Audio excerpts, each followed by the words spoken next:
他的那当部的嘞，各种都是之外。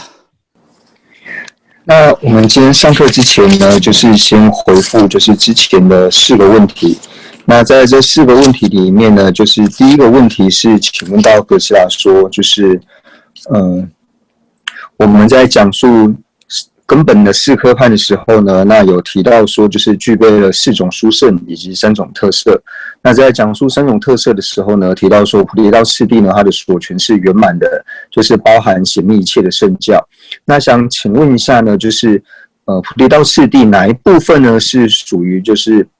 密法的部分？那这是第一个问题。那哥希拉呢是回复说呢，就是以菩提道具论来说的话呢，就是安底峡尊者所造的菩提道具论，最后2个偈颂呢，就是在讲述关于密法的部分。那以菩提道次第广论来说的话呢，就是它最后一个科判，就是讲述完般若波密多乘之后呢，特别是色摩他以及毗婆舍那之后，然后就有大概花2页的内容呢，就是概略的讲述了就是金刚乘的部分。那在讲述金刚乘的部分呢，就是有特别提到说呢，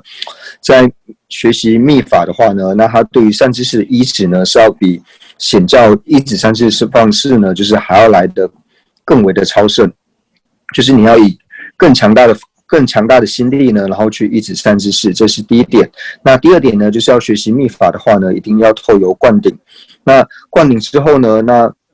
对于说你所行持的戒律以及呢你所守护的这些誓言呢，你就要如同说我们像眼睛一样呢，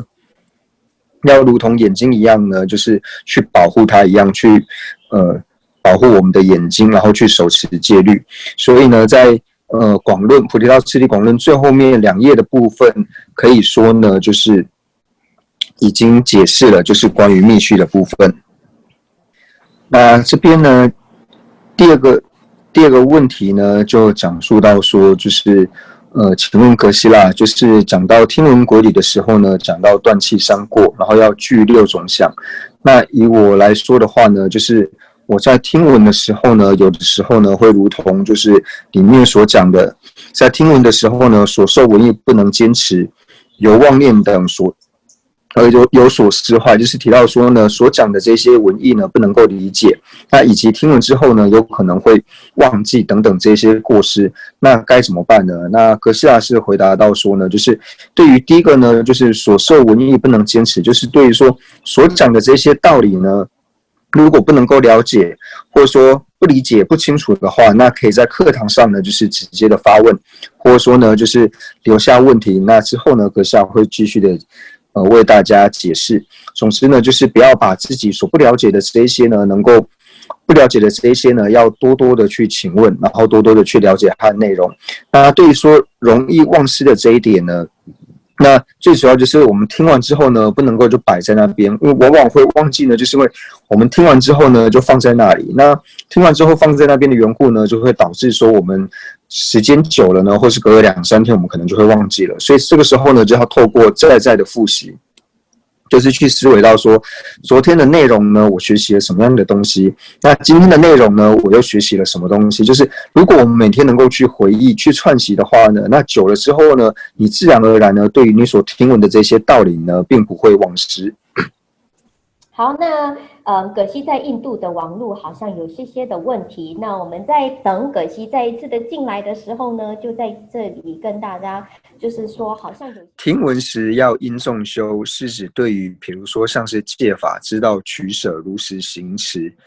那如实行持不是应该是在闻法之后呢才去做的吗？那这样会有时间上的差别吗？那哥希拉回答到呢，就是我们提到说呢，要对于因众修呢，就是起疗并想。那这边讲到说因众修的时候呢，当然我们一般是说，好像边听闻，我们没有办法边修持。比如说我们今天听了就是关于就是律藏的部分，我们听闻的律藏，那律藏呢最主要所讲的是戒学，那好像说我们听完之后，我们才有办法去行持。那一般呢，我们在讲说于因众修起疗并想的时候呢，在讲述因众修呢，最主要呢是说到说，就是我在听法之前呢，我先安立一个意乐，对于我今天所听闻的这些佛法呢，那我之后或者说我要是可以及时调整内心的话呢，我就及时的去修行。那或者是说我听闻到之后呢，我一定要去修行，是指意乐上的调整。那当然呢，我们也是可以说，就是边听闻的时候边调整自己的内心，这方面也是可以的。但是，一般在讲说听闻时做因重修，是指说在听闻之前呢，你先安立一个，我将我今天所听闻到的这些佛法呢，那我之后一定要用来调整于我自己的内心，或是一定要把它用在就是调伏我的心绪之上，这是最主要的意思。当然，边听边修呢，这个也是可以的。那接下来呢，最后一个问题，是问到说，就是在听闻轨里呢，在讲到说，断气三过以及一六种想里面呢，就是在第五想讲到说，于如来住善事想，那是说是想世尊是善知识。那这边想请问说，可以对善知识做世尊想吗？那这个问题的回答呢，阁下是说于如来住善事想。那这边的善事呢，指的善知识，并不是说是指我们的上师的那种善知识的意思。这边所主要讲的善事呢，所指的是说，将如来呢，把如来视为正量士夫。为什么说将如来视为正量士夫呢？因为如来呢，他对我们讲述的佛法，因为如来最主要讲说世尊嘛，导师世尊称为如来。那把如来呢想作是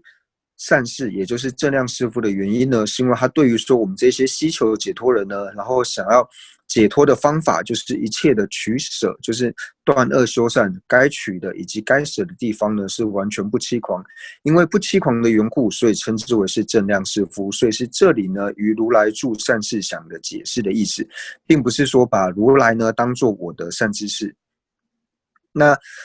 当然呢，在其他道次第的教授，像是掌中解脱里面呢，就有讲到说呢，可以把自己的善知识呢当作是如来，把自己的善知识呢，就是为自己说法的善知识呢。那这边的善知识最主要讲的是说上师，就是将自己的闻法上师呢观想作是世尊的化身。当然，在掌中解脱呢是有这样子的解释。